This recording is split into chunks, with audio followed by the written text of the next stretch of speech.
This week on the Rockbridge Report. Vacant space at Stonewall Square will be the home to 2 new businesses. We'll tell you what they'll offer and when they'll open. Super Tuesday saw landslide victories for the presidential frontrunners. Rockbridge area political leaders offered their perspective. And though it's snowing now, you can expect beautiful springtime weathers coming up in your weekly weather forecast. I'm Faith Pinu, bringing you all of that later on in the show. All of this and more on the Rockbridge Report. Live from the campus of Washington and Lee University with news for Rockbridge County, this is the Rockbridge Report. Welcome to the Rockbridge Report, and I'm Abhigna Pintala. And I'm Kate Boswell. Many businesses have failed to survive Lexington's shaky economy. The most obvious example, the open space in Stonewall Square, home to Food Lion. But 2 new businesses hope to turn that local eyesore into an attractive shopping destination and employment opportunity. Lindsay Castleberry has the story. The retail space next to Food Lion will be back in business for the first time in more than a decade. Ollie's Bargain Outlet will bring new life to a building once home to the local Kmart. The store moved out of the county in 2003, leaving 287,000 square feet of space vacant ever since. Ollie's really doesn't have a competitor here and in that type of scope that they provide.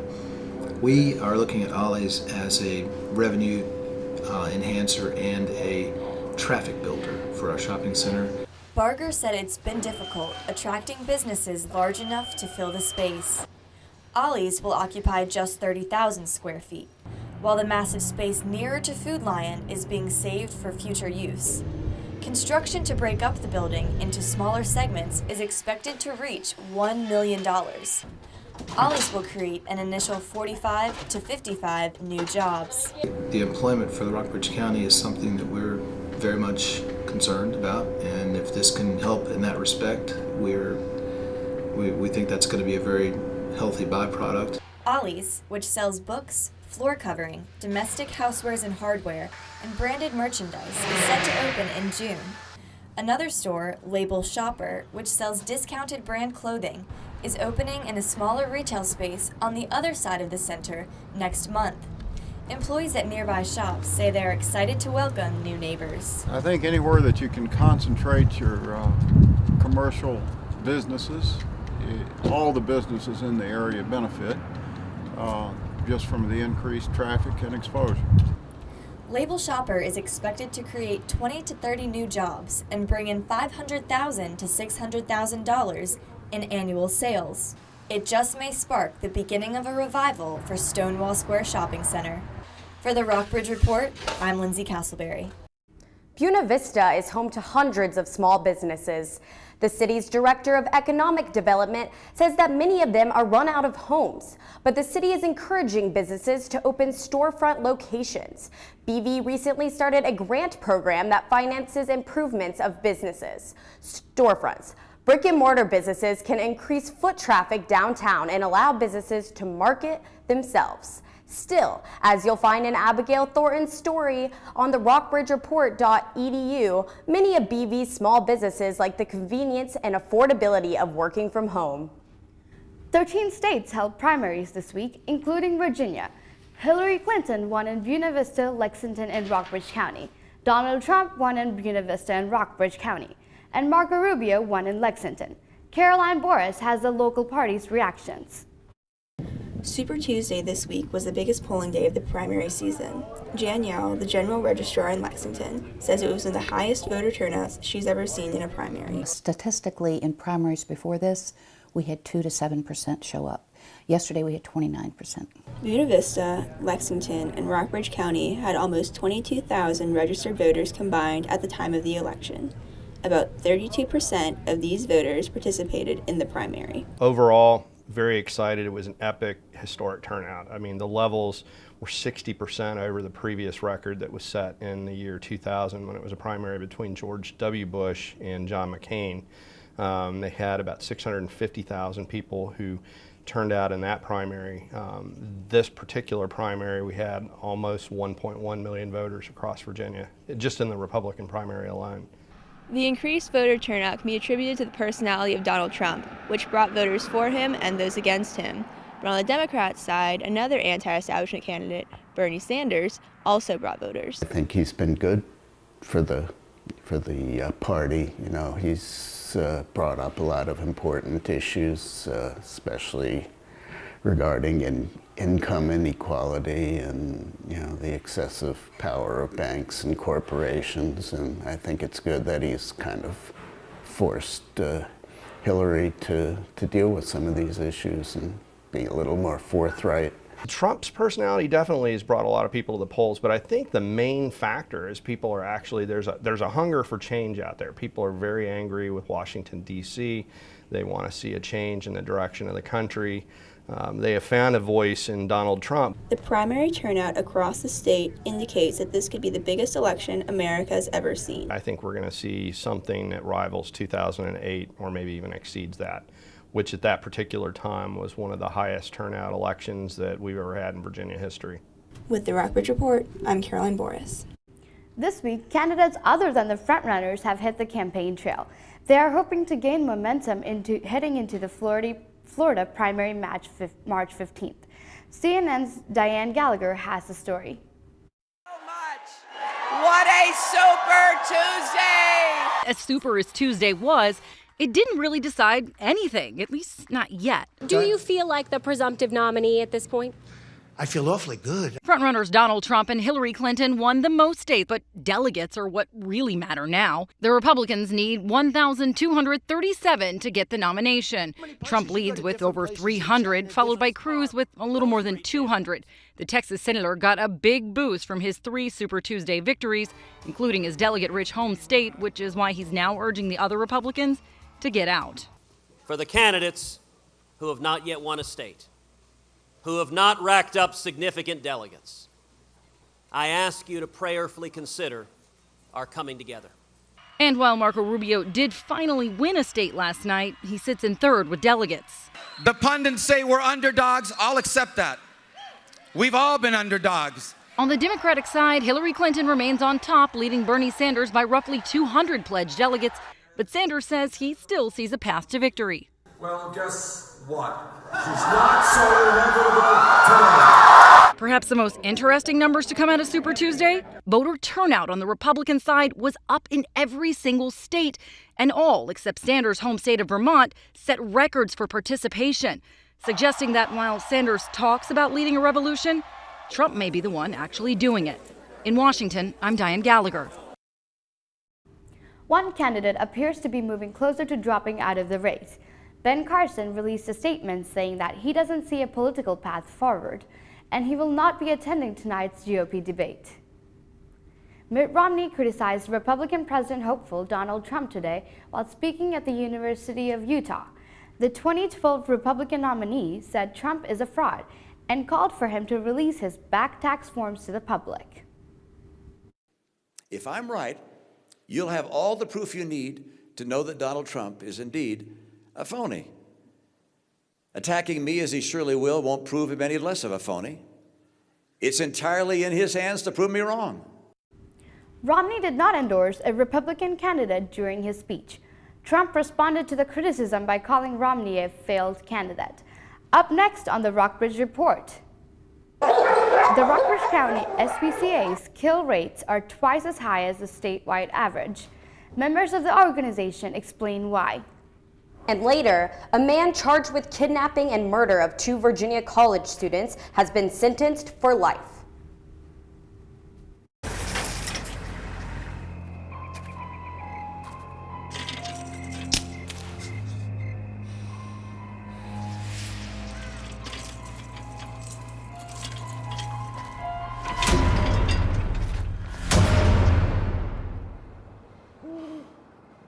If you don't fix them, sparks from dragging tow chains could cause a wildfire, and that could be scary.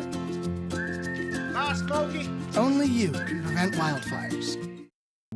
In the small town of Elmira, New York, a boy was born into an all-American family. The odds of him achieving his dream in the fashion industry? 1 in 23 million. The odds of having a child diagnosed with autism? 1 in 68.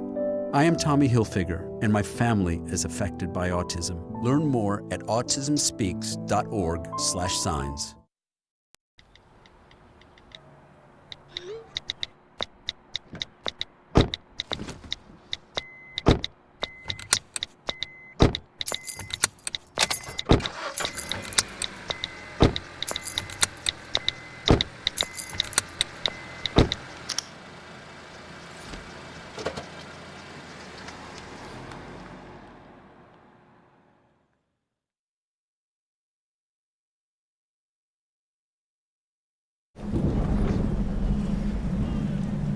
He's on his way. He doesn't even know that we're here. Is he okay? Please tell me he's okay. Laura. Okay, try to call him again. There's no signal. Try. Nothing's working. Well, just Everything's down. This is so bad. He's out there by himself. Make sure you know where to find your family in an emergency. Start your plan at ready.gov. The American Society for the Prevention of Cruelty to Animals, or ASPCA, is one of the largest humane societies in the world.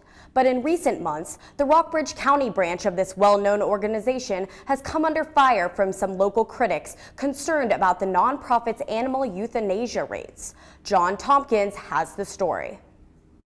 Ross, a treeing Walker coonhound, is just one of the nearly 1,680 animals that found a home at the Rockbridge County SPCA over the past year. As of now, it's the only shelter in Rockbridge County, so it works in conjunction with animal control and doubles as the county pound. Tara Rohde is the executive director of the Rockbridge County SPCA.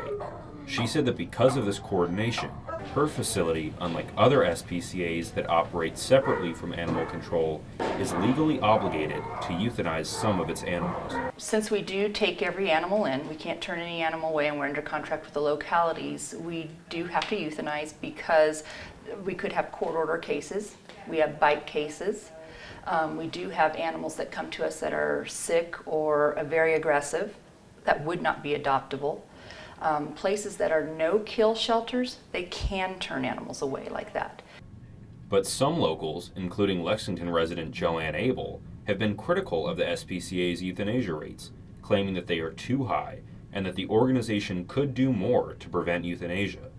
Abel was unavailable for comment, but she recently authored a letter to the editor in the Lexington News-Gazette addressing her concerns. Rohde said that while she understands critics' worries, the majority of animals that are put down at the Rockbridge SPCA are combative feral cats, and euthanizations due to a lack of shelter space are rare. But you know, the euthanasia is not something our staff ever wants to do. It's very stressful for everybody. It's very emotional, and anytime we can, we avoid it. Rockbridge County SPCA statistics show that the organization has a 96% save rate for dogs and a 32% save rate for cats. It's trying to improve that number for felines by fundraising and educating the public on the importance of spaying and neutering their animals. For the Rockbridge Report, I'm John Tompkins. What happened to the 60s? This week we've seen the return of colder temperatures. Faith Pinu is here to tell us what weather we can expect in the next few days. Hi, Faith. Hi, Kate. We are having some funny temperatures today. Just the other day we were walking around in shorts and t-shirts, and now we're back in our winter coats. But never fear, springtime temperatures are just around the corner for this weekend and on into early next week. Today in Lexington we have 41 degrees and a light snow is falling outside. The National Weather Service has issued a winter weather advisory, and this advisory says we may get between 1 and 4 inches of snow between now and about 10 a.m. tomorrow. This winter weather advisory goes into effect for all of Southern Virginia as well as northern North Carolina. Speaking of Southern Virginia, let's look at the rest of our region. Here in Lexington and over in Buena Vista, we have snow, low 40s, 41 and 42 degrees. Same up in Stanton and over in Charlottesville, we have low 40s, also snowing, Covington, always the outlier, 25 degrees, very chilly over there, and a light snow falling there as well. Down in the south, in Roanoke and over in Lynchburg, similar temperatures, 39 degrees, but it's just overcast right now. There is a high chance of precipitation down there, so we can expect to see some snow probably sometime tonight and perhaps into tomorrow morning. The snow is coming, as our satellites are showing us, from the west side coming over into the Atlantic Ocean. You can see this cloud movement coming over here and sweeping across Rockbridge County over toward the Atlantic Ocean, and that'll cover us tonight into tomorrow morning. Tomorrow after 10 a.m. we can expect to see mostly sunny skies for the rest of the day and into Saturday as well. As you can see in our weekly weather forecast, after the next couple days, we'll be going really up into springtime temperatures again early into next week. So tomorrow we have partly sunny skies, Saturday as well, about 44 degrees on Friday, 48 degrees on Saturday. Sunday we're back into springtime with sunny skies, a high of 52 degrees, and then over into Monday the temperatures just keep climbing up to high 50s, sunny skies that day as well, and Tuesday we may get all the way up to 68 degrees. I mean, that's almost summer temperatures. I think we can stick it out for the snow today. So that's your weekly weather forecast. My name is Faith Pinu. Back to you, Kate and Abby. Rockbridge County schools have lost 7 school days this year due to snow. For Central Elementary School, the winter weather has continued to affect the PE program even when class is in session. Peter Rathmel has the story. Whenever it rains or snows, PE classes across the county are forced to redo their plans as they bring classes inside. For most, the weather is a minor inconvenience for the day. For Central Elementary, however, weather issues can last for more than just an afternoon. The runoff, I guess, from the blacktop in the play area that's above the field runs into the lower corner of the field, and it's, typically if we have a lot of rain that stays wet. In the springtime it stays wet. With the athletic field all but unusable, PE teacher Stuart Brown has to find ways to keep kids active indoors. Stuff we do outside we can do inside. Anywhere from soccer to baseball skills to football skills, we can do all that inside in the gym, or we just modify it a little bit. When Brown is planning his schedule for the year, he does his best to factor in the winter weather and work around it. The earlier part of the year and in the springtime we go out as much as possible, depending on what games we're playing or what skills we're working on. Whether inside or outside, the school's PE teachers always make sure that their students get as much physical activity as possible. Our students in our building have 40 minutes twice a week of PE, and then the classroom teachers give students at least 20 minutes, some are more than that, but at least 20 minutes every classroom has an active recess every day. To maximize both recess and PE time, Parker believes that an auxiliary gym would be the ideal solution to the gym's overcrowding. Our gym would not have to be shared with our cafeteria, so our gym that's currently shared would just be a cafeteria. With Central Elementary having been remodeled a dozen years ago, a new gym is still far from fruition. Until then, PE, lunch, and recess will have to share the school's facilities.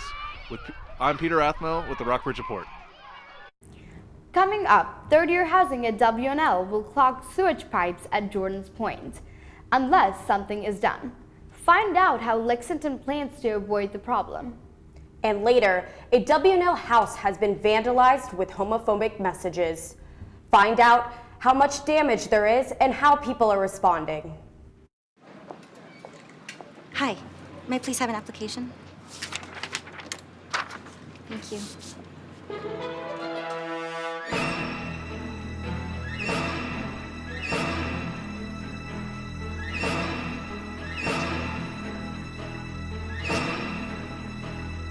Skip the drama. Get your GED. Okay. Take that first step towards a better future and sign up for free classes now at yourged.org. If you store your guns properly, I'll feel safer when I'm playing outside. Safer when walking home. I won't have to tell so many family members.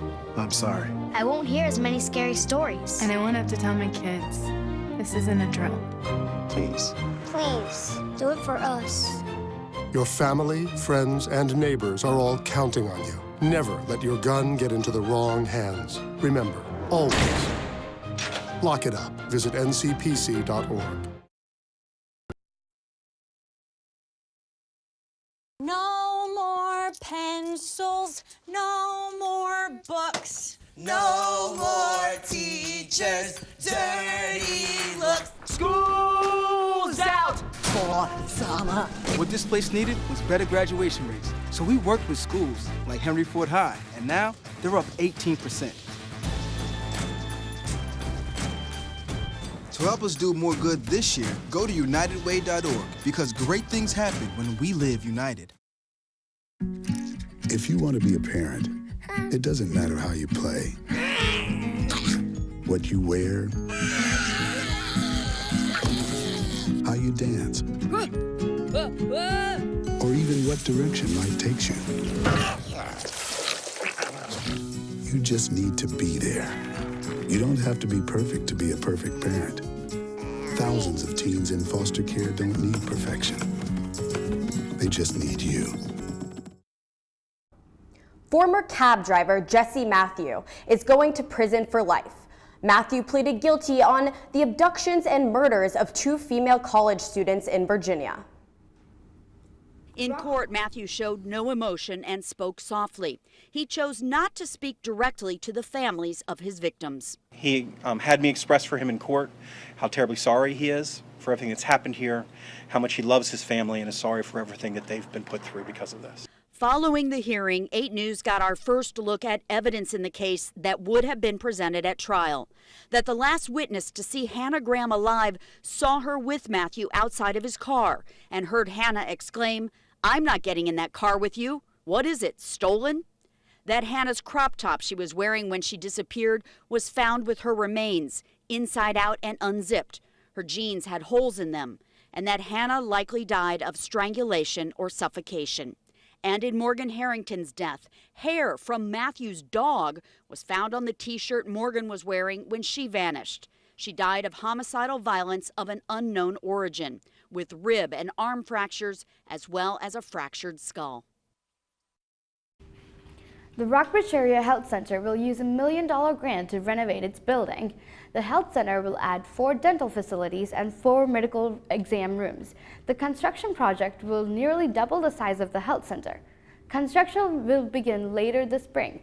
The health center offers low-cost health care to people throughout Rockbridge County, especially to low-income or uninsured parents. Southern Virginia University is hosting the remote area medical clinic this weekend for the 4th time. The clinic will provide free eye exams, dental treatments, and physicals for people who can't afford them. All services are free to everyone.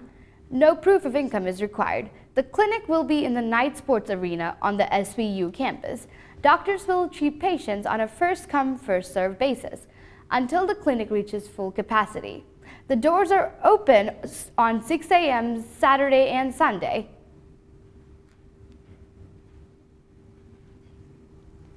Astronaut Scott Kelly is back in the U.S. this morning after spending almost a year in space. He arrived in Houston, where he was welcomed by friends and family. Scott's 340-day trip to the International Space Station was the longest for any American astronaut, but he says he's now happy to be back. A year's a long time, you know. I felt like I had been up there my whole life, after about the first 6 months, which is like the normal increment. The normal increment is about 6 months, and that's a long time, so a year's really, really long. But I'm definitely encouraged on our ability to go even longer. Third-year housing at Washington and Lee University will put a strain on a sewage pipe at Jordans Point Park. Sewage is not pumped through the pipes. Gravity is the only force acting on it. We'll look at how the city will deal with the problem at rockbridgereport.wlu.edu. VMI is headed to the Southern Conference basketball tournament. Asher will tell you about this and other sports next. I'm Barbara Bent here at Robinson Hall, where a special working group will install a historical marker to commemorate this history of slavery at Washington and Lee. That story coming up on the Rockbridge Report. Jimmy can't sing, and Tommy can't dance, so we're gonna put some ants in their pants. Aww. Kids will spend 22 minutes watching us, the super duper party troopers, sing about ants in their pants. Isn't that funny? Ants in their pants, they've got ants in their pants, they've got ants in their pants. Brushing for 2 minutes now can save your child from severe tooth pain later. 2 minutes, twice a day. They have the time.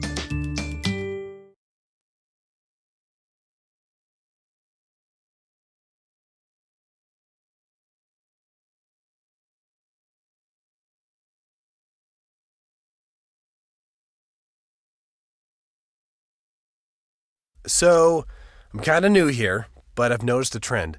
My human does this funny thing where she goes around and gets all my toys, and then she hides them in that basket by the door. But it's always the same basket, and it's always in the same place. And then she acts so surprised when I find them, but, she's putting them in the same basket. Again. It's like, hello, that's where you put it last time. You were the worst at hide and go seek. And roll, we say, we want you to be okay. And roll, we say, take care of people for goodness sake. There's a plan for every budget, so don't accept defeat. Now you can get covered and still buy me treats. You take care of your pets. Now it's their turn to take care of you. Visit getcoveredamerica.org to learn about your health insurance options. A Washington and Lee University student house was vandalized early this morning. The house on East Nelson Street and 4 cars in a nearby parking lot were damaged around 3 a.m. The phrase, "This is the end," and anti-gay slurs were spray painted on 3 of the house's windows. The cars also had their license plates and windows covered with spray paint and slurs. WNDL Vice President for Student Affairs Sydney Evans said in a statement that the incident was isolated and carried out by one individual. The statement also said that a student has been identified as a suspect. Charges are still pending. 2 local basketball teams are playing in do-or-die games this weekend. Let's go to Asher with sports. Thanks, a Big Nut. VMI is headed to the first round of the Southern Conference Men's Basketball Championship Tournament. The Keydets will face Samford Saturday at 5 p.m. in the 8-9 seed game. VMI would need to win 4 straight to claim the championship. The tournament takes place in Asheville, North Carolina, but you can watch the entire tournament on ESPN3. In high school hoops, Perry McClure's girls basketball team will compete in the state quarterfinals Saturday versus Surrey County. The game takes place at 3:30 at Virginia Commonwealth University.